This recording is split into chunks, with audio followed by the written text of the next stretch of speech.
Welcome back. It is February the 6th of 2022, and this is a Sunday on the East Coast of the United States. So I hope you're having a great weekend wherever you are in the world. And I wanted to just do a real quick video for you to have some things to be on the lookout for in the week ahead. And like the title says, are Bitcoin and crypto in a bear market? Well, what is in stocks? Are we entering a bear market? Are we in a bear market? So what's a bear market? For the stock market, typically a bear market is defined as a 20% decline in values for a sustained period of time, generally a couple of months or more. And then also, if the sentiment in the market overall, from an economic outlook, from a market forecast is more down or bearish or in decline, then that is something that can indicate a bear market as well.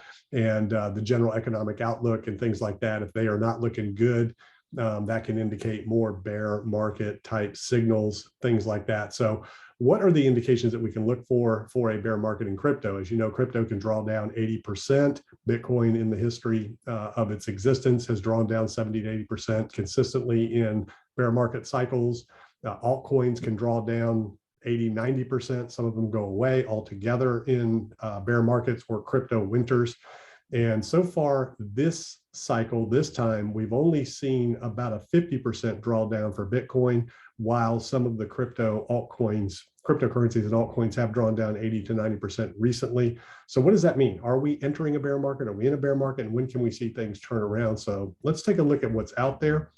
And I think as everybody is realizing now, when it comes to cryptocurrencies and Bitcoin, the broader global economic environment, the macroeconomic environment, definitely has a significant impact on crypto and Bitcoin. They are risk assets, especially Bitcoin. I know a lot of people want to consider Bitcoin a hedge against inflation, store of value, all those things, which is what it was created to be, a peer-to-peer network of exchange without third-party intermediaries. And what Bitcoin was established for and what it is and is being used for right now at a broad scale by investors is a risk asset. It just is what it is. And that's not a bad thing. It's just where it's at right now in the cycle of its life of an emerging technology. We'll look at the charts in a minute, which really charts the life cycle of an emerging technology, a new technology. So right now, Bitcoin and cryptos are risk assets. So as the world de-risks, as investors de-risk, they're going to de-risk in those areas as well as they de-risk from the stock. So what are the headwinds and what do you need to be looking out for in the week ahead? Inflation data is coming out and it's expected to print high once again. And that from the standpoint of an economic impact, from an impact to the markets, risk assets, if the Fed is seeing higher and higher inflation with no relief in sight, but a stronger economy gaining jobs, which we did last job print, we're going to have some jobs numbers out again this week with the CPI data. So if we're gaining jobs and the job market is looking like it's gaining traction, the economy in general is looking stronger, but we still have higher inflation, the Fed is going to act, and they're going to act in a big way. And they did say that they feel like they have enough runway to really increase interest rates without damaging the economy. They think the economy is strong enough to withstand several rate hikes and other quantitative tightening measures. So we'll just have to wait and see what they do and how they react. But that's the biggest economic headwind right now for Bitcoin, cryptocurrency, and stock markets. Also, we have the potential of global conflict out there weighing on the markets, but inflation is the biggest thing. And this is a global problem, inflation. And you even have McDonald's coming out talking about how bad inflation is and that it's putting a lot of pressure on restaurants. So it is the topic of the day. It is the biggest thing that the Fed is looking at and investors are looking at moving forward, because inflation reduces the buying power of the consumer, and we are a consumer-driven economy. So if people can't buy as much around the world and consume as much, then the economy weakens.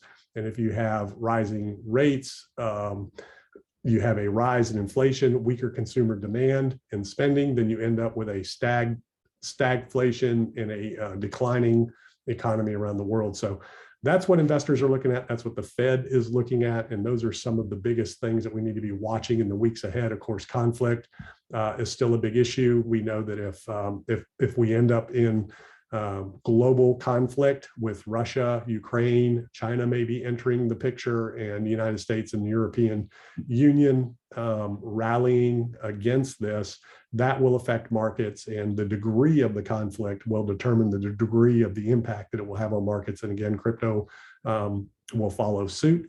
So we have to keep an eye on these things. Hopefully this won't happen. Hopefully diplomacy will prevail.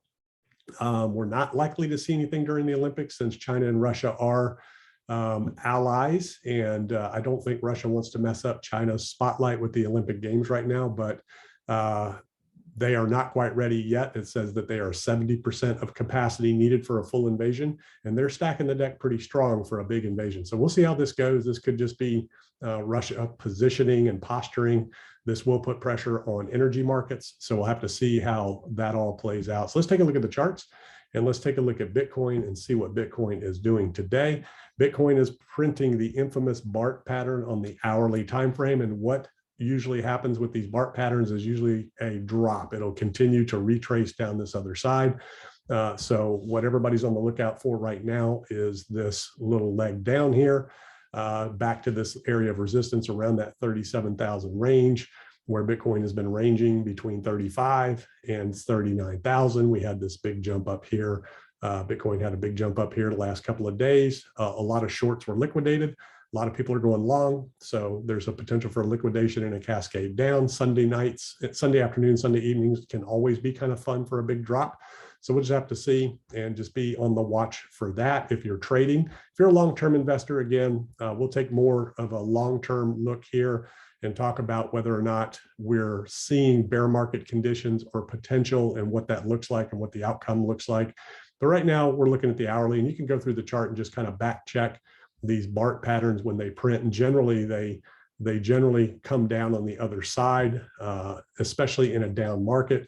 If you go back and try to test it in an up market, you might see the BART come down and then continue on the uptrend. There's a couple of situations where this singular side of the BART pattern was printed, and then we had continuation on the upside, which would fool a lot of people. So that is something that could happen. Unfortunately, you just don't know what's going to happen and when it's going to happen. But in an uptrend, a BART pattern can continue on the upside. In a downtrend, a BART pattern generally continues to the downside, and then you'll see the upside down BART that will continue on the upside as well when it prints an upside down BART pattern. So these patterns are a lot of fun to look at in terms of determining trend and what price is going to do. And as you have seen, we've seen this before, where Bitcoin kind of rides sideways, pops a little bit, then drops to the next level. What we're looking for right now is for confirmation of this bottom signal at that 35,000, 36,000 level. We want a retest of that range in order to confirm continuation to the upside. So that's what we're on watch for right now. This area is starting to look a lot like what was happening over here, where Bitcoin, if you remember back in June, July of 2020, when Bitcoin was in the first initial bottoming process, it would have daily bounces of 14, 15%. So it was bouncing 14 for 15% back here, trading anywhere from the bottom of 29, 30,000 all the way up to 41, 42,000. That was a big trading range there. Then it tightened up a little bit as it came a little bit closer to the actual bottom before that ultimate bounce. And even over in this area before it bounced, we had a little bit more consolidation, big drop, a little bit of a bounce, kind of looks like where we're at right now. Big drop, bounce, drop, a little bit of bounce, and then it was off into that continuation. And it could be, and it looks a lot like this area right here right now. So if you take a peek at this area here, let's see if we can circle that for you. Right here looks a lot like what's happening here, where we had that, where Bitcoin had that drop, pop back up, have a little flag going on here, and potential for continuation. So we'll just have to see if that happens, and ultimately if it's going to continue up to the upside. We were looking for that double bottoming confirmation that we've seen typically in Bitcoin's history, although over here it did bottom a couple of times before it ultimately went on, and this bottom was lower than the previous bottom. In this recent continuation pattern, Bitcoin bottomed a little bit higher and then went on for continuation than this local bottom here. So right now, could we have this bottom that we were looking at back in January 14th timeframe of about 36,000. We had a wick down to 33, but the closing was 35,000.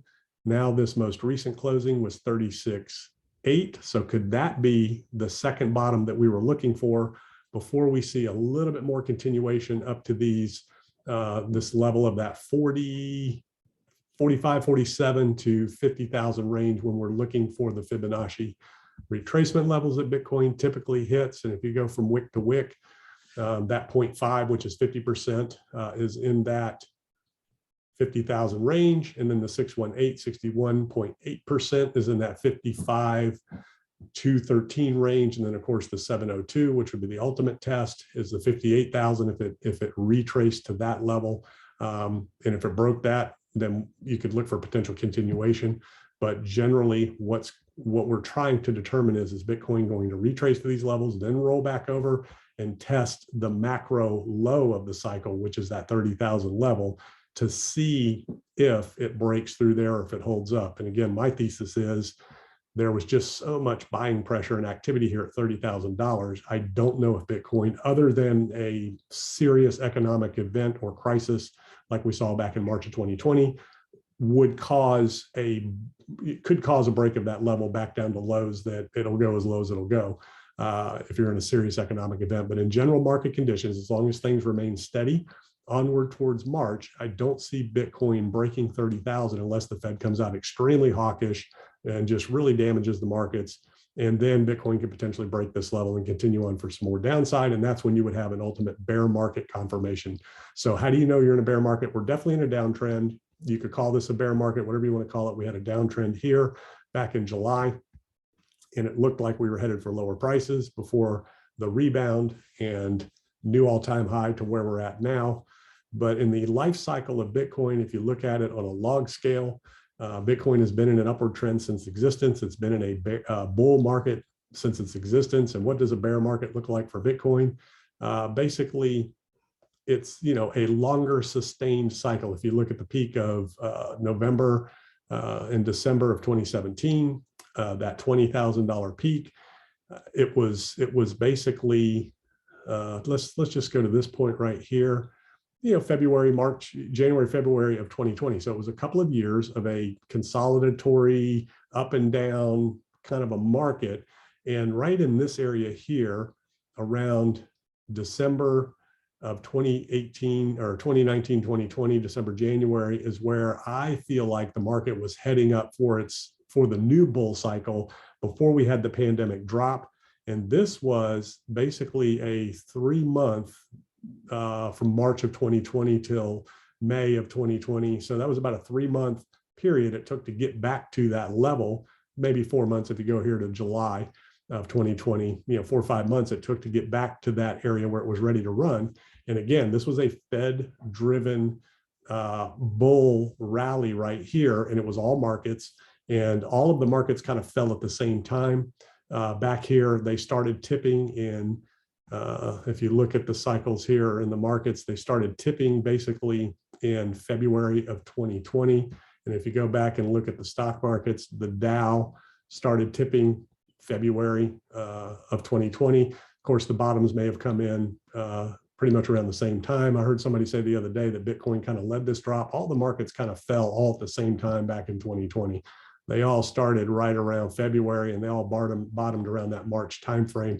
So I'm not sure what that was about, but I heard somebody mention the other day that Bitcoin led this drop and did not bottom at the same time as the stock markets, and it absolutely did. You can see it right here in the charts. All of the markets all started tailing. February 2020 is when it really started dropping, and the bottom came in March 2020. So it's been in lockstep with the markets, again, because of the risk asset nature. So let's take a look at a couple other things in terms of long-term price analysis and a couple of indicators. If we go on the weekly, and if we look at the Gaussian channel, we were talking about this the other day, the weekly Gaussian channel, and you can back test this price action and look at it. And anytime we've entered the Gaussian channel and drop below the midline of it. We're back checking that right now. Bitcoin is testing that mid-level. If it rejects, then we're going to potentially see a test of the bottom side of that channel. Depending on when that happens, we'll determine where that price is. Right now, it's around 30,000. So we'll have to wait and see how that happens. But Bitcoin right here back in March of 2020, again, that was a different kind of an incident, broke below the midline and the bottom line of the channel, and then broke back above before the bull market cycle. Then we go back to 2017, 2018. When it broke below this channel, it came back up, popped again, rejected, and then went down. And this was a longer cycle here from the time it broke below the mid level of the channel and before it broke back up. Basically, that was about, you're talking June, looks like June 2018 to May 2019. So it was about a year, basically, before it got back above that midline, and it broke down below the bottom line of the channel. So the question is, if you get that rejection here, will that happen again? The last time it broke below the midline, did the same thing. And this was back in September of 2014, and September of 2014 till it broke back out was basically December or October of 2015. So again, it was about a year. So let's look even further back, and let's take this area here and see what happened. And these are the things that I look at, kind of how I go through, kind of back checking some ideas, trying to understand where things are going, just so I can plan and prepare for what I'm doing, whether you're long-term trading, whatever. You kind of want to know where price could potentially be and what it could be doing. The only thing you have is a 10-year history to go back and look at. But this was October of 2011. It broke below the midline, came back up in June of 2012. So not quite a year, the first time that happened, but pretty much anytime that Bitcoin has dropped below that mid-level of the Gaussian channel and rejected off of it, it seems to stay below it around a year before it comes back, and it generally will break below the bottom line, as we've seen when it does that. So the question is, can it come back up? And we've seen where it's come back up over that mid-level briefly and then pop back down into it. But in general, how about from the time it's entered the channel until it comes out of the channel, so that the bull cycle continues? And generally what we see there is somewhere around, that's a pretty good bit of time. That's basically 43 weeks there from the original 2013. Now, if we get into 2014 or 2011, 2012, 2014 timeframe, from the time it entered till it comes out, how many weeks is that? Looks like about 70 weeks. So that was a long time period. And then from the time it entered the Gaussian channel over here on a weekly basis and came out, that was basically 51 weeks, 21 May of 2018 till May 2019. So yeah, just about a year. This was brief here, but still a good little chunk of change when it entered November of 2019 and came back out in July of 2020. So that was 36 weeks. So right now, it has been, since it's entered the channel, 7 weeks. So it hasn't been that long so far. And that's just the history right there. So that can tell you that if it does not get above this midline and continues down, and even if it does, generally it stays down in this area for a good bit of time. So that would be more of a bear market, more of a consolidation phase before it jumps out and creates any kind of continuation, which kind of goes to the theory that we've been looking at. If you look at these price levels, what the thesis is, what I'm expecting is that retrace up to that 50,000-ish level, which would be the top of the Gaussian channel, and then the rejection back down into a longer cycle, which we've seen in a couple of cases. It even broke out here in this area. And depending on where price is when it gets to that point would determine how far up it could come to test the top of that channel before you have any kind of, longer, deeper dive into the bottom of the channel. And the question is, how low will it go? Because the bottom of the channel right now is around 30,000, which, like I said, if we get that retrace, drop back down, it looks like we're going to test the bottom of this channel, which would be your previous major market lows in structure. And if it breaks that, like it's done in the past, according to the Gaussian channel, then then it would go back and test these, previous cycle highs of 20,000, which would be consistent with what it's done in the past, other than the only time it didn't go below the Gaussian channel would be back here in 20,000 or 2011, 2012 timeframe. That's the only time it did not, once it entered and broke below the midline, it did not go below the entire channel in terms of the Gaussian channel. So what about the logarithmic growth curve? What does that tell us in terms of where Bitcoin is and what can be expected in the near term? And you can look at kind of the same thing here. As Bitcoin breaks below this mid-level here, it generally spends a little bit of time down there, just like in the Gaussian channel. That's kind of your bear market consolidation phase before a bull market run. And pretty much every time that Bitcoin has broken the midline of that logarithmic growth curve, it spends a good bit of time in there. We're still on the weekly, so that's 18 weeks initially back in that 2010, 2011 timeframe. And here we go from September 2011 until, what does that go through? March of 2013. That's 78 weeks that it spent down on the lower level of the logarithmic growth curve before rebounding back into new all-time highs. And again, it broke down here below the mid-level on December of 2014, broke back above July of 2017. So that was 139 weeks that it remained in this lower consolidation phase, which you could call your bear market areas, your consolidation range, however you want to label that. And then right here, the last time it broke below the midline of the logarithmic growth curve before these recent bull cycles were September the 10th of 2018. And it broke back out and cleared it in December of 2020. So these are the things that you can be looking at. Currently, it has broken down below the midline, and we are now in the lower realm of that channel, which generally the last time that happened, it tested, dropped back down. Over here, when it broke down in there, it tested, dropped back down, and then back here, broke down into the lower green area of the channel, tested, dropped back down. So the question is, can it break back above right here? We're in the process of testing this area. And if it does retrace to the upper levels, it could test. And then the question will be, how low will it go to, from that standpoint? And if it tests the bottom levels of the channel, that's that 29, 30,000 area, depending on when it happens. So these are the things that I'm looking at in terms of longer term price action for Bitcoin. And of course, the cryptocurrency markets kind of follow along with Bitcoin.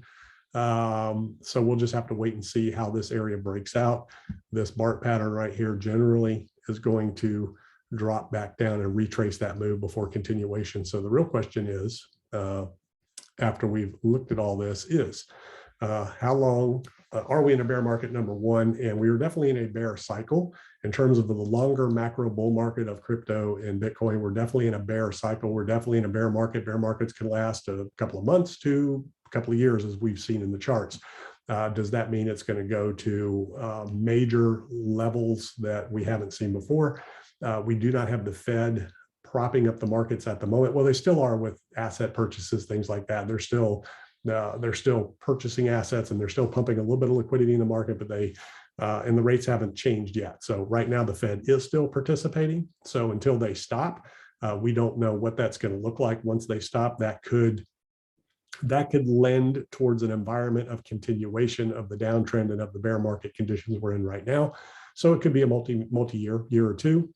And given global economic environment uncertainties, then we have to expect that we could be in a sustained downtrend for a little while. So we'll just have to wait and see how it goes. So right now, the charts are what they are. They show what they show, that we are in a bear market right now, and we're definitely in a downtrend. And it looks like, based on previous cycles, it could continue for a while, based on how things look from a retracement standpoint, based on how things look from an economic cycle standpoint, global economic environment, conflict, Fed policy, things like that. So that just is where we are. That's what the market looks like. And this is where there are a lot of good opportunities. The other thing is that it always comes back. So that's looking at the history. Even when you go into these bear cycles, it always comes back and goes back into a bull cycle. So, and generally, we've seen higher lows in the bear markets, and other than serious economic events like in March of 2020, that the last bottom that we saw was 30,000 in this current cycle, and then we have that 20,000 major market structure. So if we do go into a more longer sustained area, I don't see it going below 30,000. That's going to be a very difficult level to break. Definitely 20,000 will be even more difficult if it ever made it there. And I don't see us testing below that unless there's a serious economic event. And then that's going to be short-lived because the Fed will jump back in. They will prop the markets back up. They're just not going to let the stock markets and things like that drop more than 50% before they jump in and prop it back up. They may not let it get below 25, 30%. They might let it get to 20 if it can level off, but they may not let it get below that. So we'll have to see what the future holds. That's just kind of where we are right now. And I hope this helps you with your investment thesis. And I will see you on the next video.